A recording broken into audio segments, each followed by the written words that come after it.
All right. I'm feeling free in love and life. That was my favorite line from the production Hemophilia, the musical. Unfortunately, I wasn't always feeling free in love and life, but rather feeling sad and hating life. Now, to give context, let's go back to November 10th, 2003, which was the lovely day William Bornman, was born. I came out of the womb purple. I have asthma. And I was diagnosed with moderate hemophilia A, which I got passed down from my mom. That's enough of 2003. Now we can go towards like elementary and middle school. I was a very sporty kid and I would always be getting injured. My school is as sporty as it gets. Everyone out here is playing lacrosse, football, soccer, basketball, baseball, you name it, they'd play it.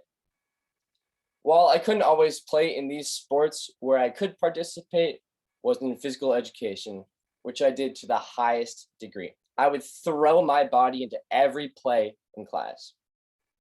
I'd dive to catch a ball in flag football with blood rushing down my knees, bruises everywhere. But I wouldn't care. If I caught that ball, I would feel like the king of the world. I remember a day where I had at least 5 nosebleeds. My nose just would not stop. Blood was everywhere. During recess that day, I was playing basketball and I was holding the ball. This jerk tackled me in basketball and brought me to the ground. Through the collision, my nose was just going crazy, blood everywhere. My white shirt was now red. I was tasting blood, but I didn't care. What I did care about was the fact that I still held on to the ball after being tackled in a non-contact sport. My body was my last priority, which isn't something you want to hear from a hemophiliac.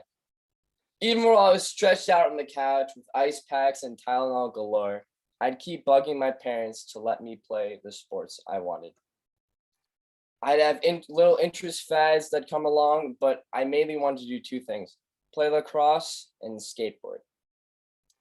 I do my research on YouTube and the internet, trying to find out the safest way for me to do these things I thought I would love. Every time I would ask my parents, my mom would say, "No, go back to your room." I've spent countless nights just crying alone because I wasn't allowed to do the things everyone else could. Through these encounters, I developed a hatred for my parents, where I blamed them for the injuries and not letting me have the fun everyone else could.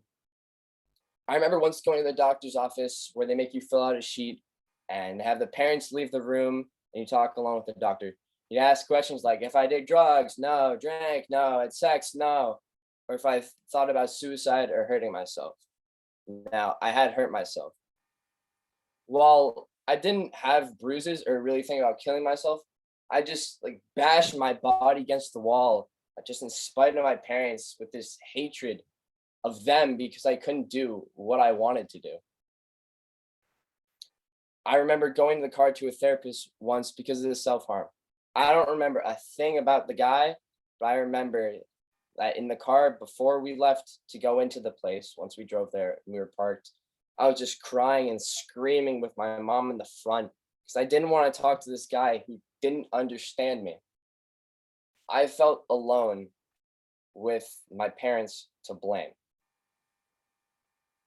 One day, farther down the road, I was just playing video games, minding my own business, probably annoyed again that I had hemophiliac, maybe an ice pack or 2 on me. And my mom asked if I wanted to be a part of Hemophilia the musical. I shrugged it off and said, no, that sounds boring. But I kind of found out I just kind of wanted to do it. Not because of theater or anything, but because it was related to my disorder. Now, through this, I found out I really enjoyed theater. Because of it, I've been and will continue to be part of my school's annual plays and musicals. I have become comfortable with my disorder. Throughout my life, I was private about hemophilia, but the musical changed that. Afterwards, I texted my friend group and told them about my illness. I remember tears rolling down my face because it was something new for me. I'd never done this before. I told them I'm still the same person, but I just have to be more cautious. They were endlessly supportive of my limitations, just like my parents and family who've been there and encouraged me every step of the way.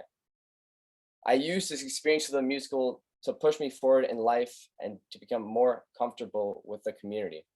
That same year, I gave a speech called in like Bronxville Voices, they call it, in front of my entire high school about having hemophilia.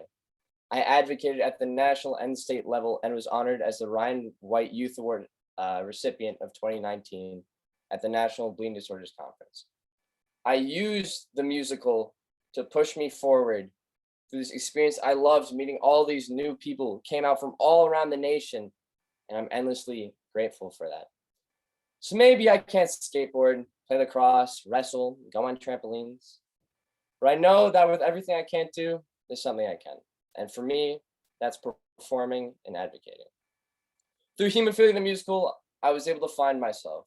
I hope everyone can find their niche, that thing they love, and end up feeling free and loving life. Thank you.